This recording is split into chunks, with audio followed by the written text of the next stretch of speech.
My mom faked stage 4 cancer to guilt me into staying home instead of accepting my dream job across the country.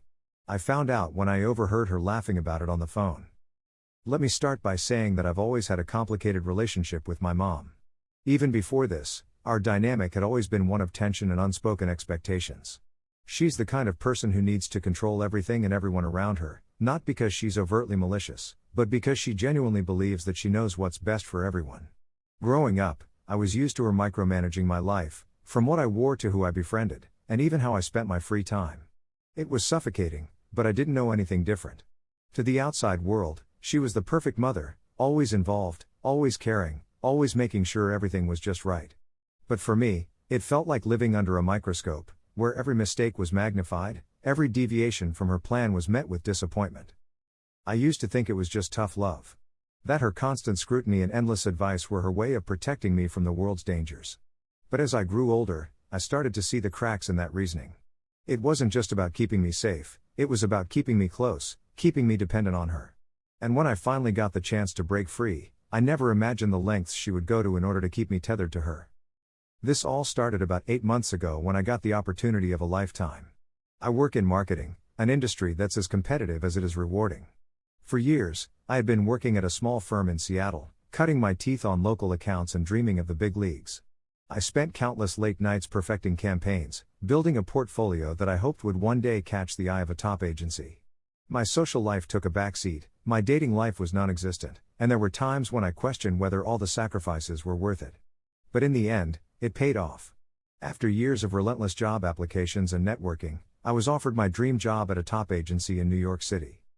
This wasn't just any job, it was the kind of position that could change the course of my career. A big salary, a prestigious title, and the chance to work on campaigns that would be seen by millions. It was everything I had been working towards for years: good pay, a fantastic team, and a chance to live in one of the most vibrant cities in the world. When I got the offer, I could hardly believe it. I called everyone I knew to share the news, everyone except my mom. I held off telling her for a few days, partly because I wanted to savor the moment without any negativity, and partly because I knew exactly how she would react. She had always been vocal about her disdain for big cities, New York in particular. She'd never been there, of course, but she had all these preconceived notions about it: too dangerous, too expensive, too dirty, too full of people who'd step over you in the street without a second thought. In her mind, New York was the antithesis of the safe, suburban bubble she had built for herself and, by extension, for me. But I couldn't put it off forever. So, one evening, I finally bit the bullet and told her. We were sitting in her living room, the TV on in the background, showing some home renovation show that she loved. I took a deep breath and tried to keep my voice steady. "Mom, I got a job offer," I said, watching her face closely. "A really good one. In New York City." For a moment, she didn't say anything. She just stared at me, her eyes narrowing slightly as if she were trying to gauge whether I was serious. Then she smiled, but it didn't reach her eyes. "Well, that's unexpected," she said, her tone carefully neutral. "New York is so far away. How will you manage on your own?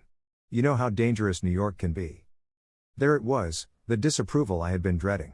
But I tried to stay patient, tried to make her see what an amazing opportunity this was for me. "I'm 26, Mom," I replied, forcing a smile. "I'll be fine. It's a great opportunity. I've always wanted to live in New York, you know that. This job could open so many doors for me." She didn't respond right away. Instead, she looked down at her hands, fiddling with the hem of her sweater. When she finally spoke, her voice was soft, almost pleading. "But what about here? You have a good job, friends, family. I'll miss you so much if you go. And what if something happens to you out there? I wouldn't be able to help you." I could feel the guilt creeping in, but I pushed it aside. I had worked too hard for this to let anything, anyone, hold me back now. "I'll miss you too, but I'll visit, and you can visit me. It's not like I'm moving to another country. And I'll be careful, I promise." She sighed, a long, drawn-out sound that seemed to carry the weight of the world. "I just don't want you to make a mistake. New York can be so unforgiving. If things don't work out, it could be hard to come back. You've built a life here, a stable one. Are you sure this is what you want?" I nodded, more determined than ever. "It is, Mom. It really is." She didn't say much after that, but I could tell she wasn't thrilled with the idea. Over the next few weeks, Every conversation we had somehow circled back to how worried she was about me moving away. She'd send me news articles about crime rates in New York, talk about how expensive it was to live there, and even make offhand comments about how much she'd miss me. Every time I brought up the move, she'd find some way to subtly, or not so subtly, try to dissuade me. Still, I was determined. This was my dream, and I wasn't going to let anything stand in my way. I started making plans, researching apartments, and even booked a flight to go apartment hunting. I knew I'd have to downsize. New York rents were no joke, but I was ready for the challenge. My future employer was even helping me find a place through a relocation service, which was a huge relief. But as my departure date drew closer, my mom's anxiety seemed to increase. She started calling me more often, sometimes multiple times a day, asking if I had reconsidered. She'd invite me over for dinner, where she'd casually mention how difficult it would be for her to manage the house on her own, or how she was starting to feel her age. It was subtle, but the message was clear: she didn't want me to go. Then, one night, about 2 weeks before my flight, everything changed. It was a Friday evening, and I had just finished a long day of packing and organizing. I was exhausted, but also excited. Each box I packed brought me one step closer to my new life. I was just about to sit down with a glass of wine when my phone rang. It was my mom, and I could tell immediately that something was wrong. Her voice was trembling, and she sounded like she had been crying. "I'm at the doctor's office," she said, her words coming out in a rush. "They found something. Something concerning." "What do you mean, concerning?" I asked, my stomach nodding. My mind immediately went to the worst possible scenarios. Heart problems? A stroke? Cancer? "They found a mass," she said, her voice breaking. "In my abdomen. They think it might be cancer." The air left my lungs. Cancer. That word had always terrified me. My dad had died of cancer when I was just a kid, and the thought of losing my mom the same way was unbearable. I felt a cold wave of panic wash over me. "What do you mean, might be?" I asked, my voice shaking. "Did they do tests? Did they say anything else?" "They're doing more tests, but the doctor was pretty sure," she replied, sniffling. "They said it's likely advanced. Stage 4. I could barely process what she was saying. Stage 4? That was serious, terminal, even. The thought of losing her hit me like a freight train. I felt like I was drowning, the world spinning around me as I struggled to make sense of it all. "I'm coming over," I said, already grabbing my keys. "I'll be there soon." I rushed to her house, my mind racing with worst-case scenarios. She was sitting on the couch when I arrived, looking pale and fragile, like the weight of the world was on her shoulders. The sight of her, so small and vulnerable, made my heart break. I hugged her tightly, trying to hold back my tears. "I'm here, Mom," I whispered. "We'll get through this. I'll be with you every step of the way." She nodded, tears streaming down her face. "I'm so scared, honey. I don't want to die." Hearing those words from her, the woman who had always seemed so strong and invincible, was devastating. I felt a deep, gnawing guilt for ever considering leaving her behind. How could I even think of pursuing my dreams when my mother was facing a death sentence? The days that followed were a blur of doctor visits, tests, and consultations. Each time we went to the hospital, I tried to stay positive for her sake, but the fear and dread hung over us like a dark cloud. The doctors confirmed what we feared the most: stage 4 cancer. They said it had already spread to her lymph nodes and liver, and that the prognosis wasn't good. "How long do they think you have?" I asked one day after we returned from yet another appointment, my voice trembling. "They didn't say exactly," she replied, her eyes filling with tears. "But it's not long, honey. Maybe a year, if I'm lucky." The thought of losing my mom, my last remaining parent, was too much to bear. Memories of my dad's battle with cancer came flooding back, the endless hospital visits, the toll it took on him, and the slow, painful decline. I couldn't let her go through that alone. I wouldn't let her. "I'm going to stay with you," I said firmly. "I'll take care of you. You don't have to worry about anything." At first, she protested, saying that I had my own life to live, that I shouldn't give up my dreams for her. But I insisted. I told her that family came first, that I couldn't bear the thought of her going through this without me. Eventually, she relented, thanking me through her tears and telling me how much she loved me. It was then that I made the hardest phone call of my life.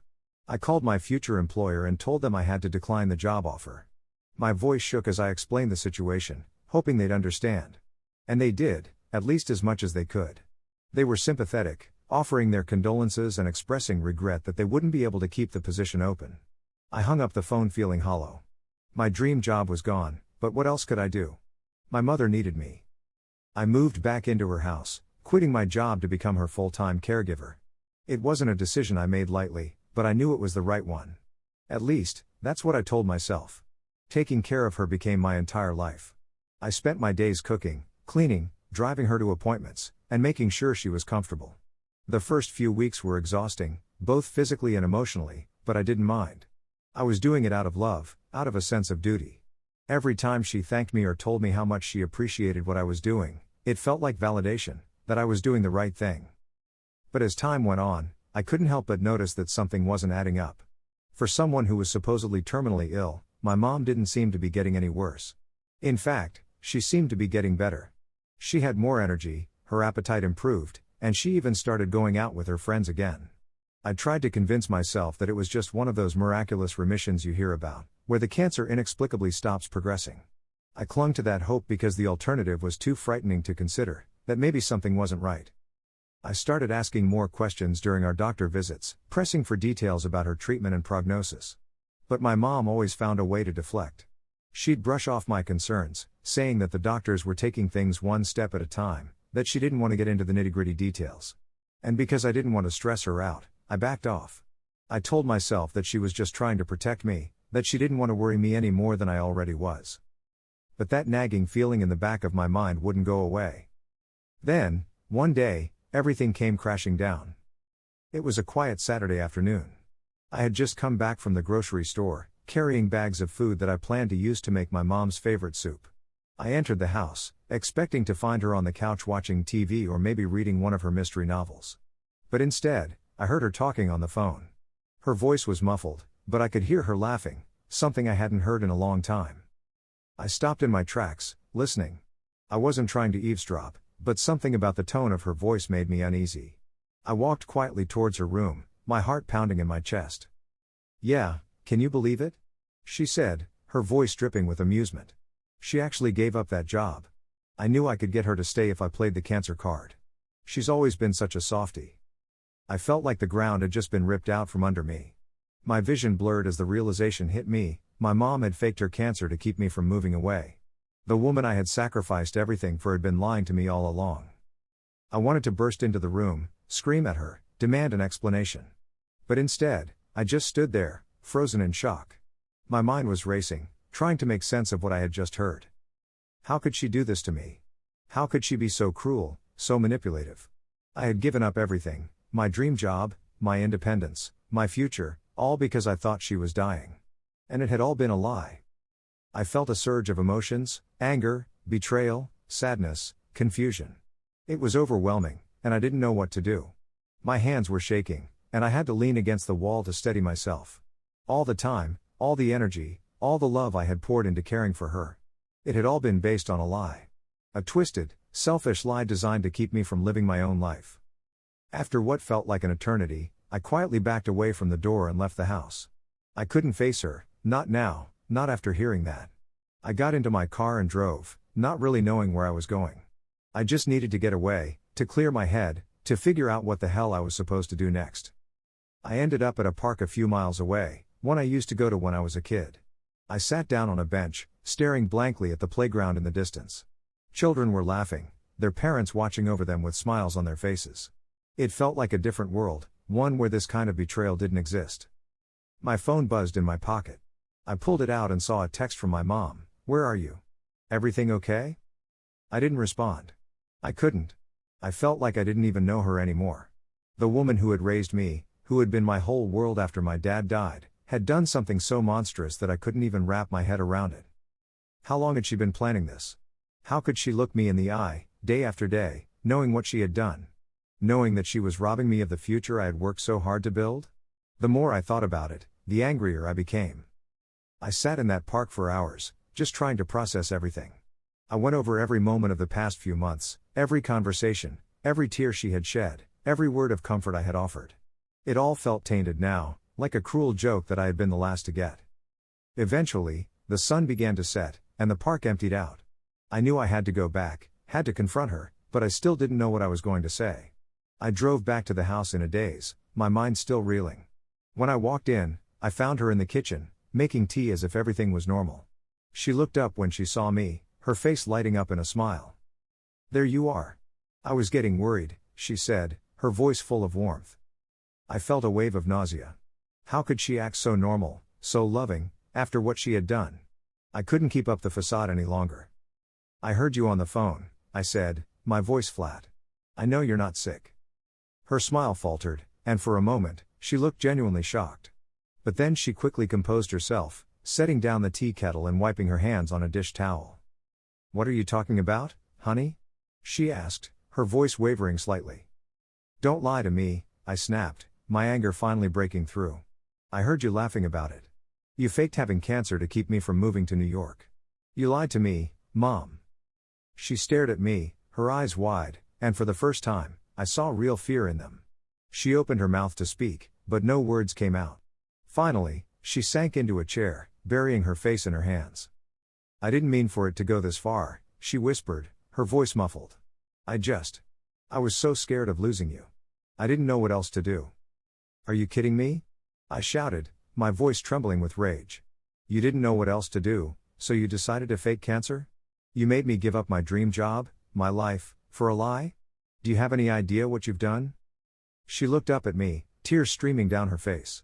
"I'm so sorry," she whispered, but her apology felt hollow, meaningless in the face of the devastation she had caused. I stood there, staring at her, feeling a mix of anger, sorrow, and betrayal. Part of me wanted to scream at her, to make her understand the magnitude of what she had done. But another part of me just felt tired, so incredibly tired. "I can't do this anymore," I said, my voice hollow. "You've taken so much from me, and for what? To keep me here, trapped in this house, in this life you've crafted for me? That's not love, Mom. That's control." She sobbed harder, reaching out to me, but I took a step back. "I need time," I said, my voice barely above a whisper. "I need to figure out what to do next, without you in the picture." Without waiting for her response, I turned and walked out the door. I didn't know where I was going, or what my future held, but I knew one thing for certain: I couldn't stay in that house, in that life, any longer. As I drove away, I felt a strange sense of relief mixed with the pain. I had lost so much, but I still had one thing: myself. And that was something I was determined never to lose again.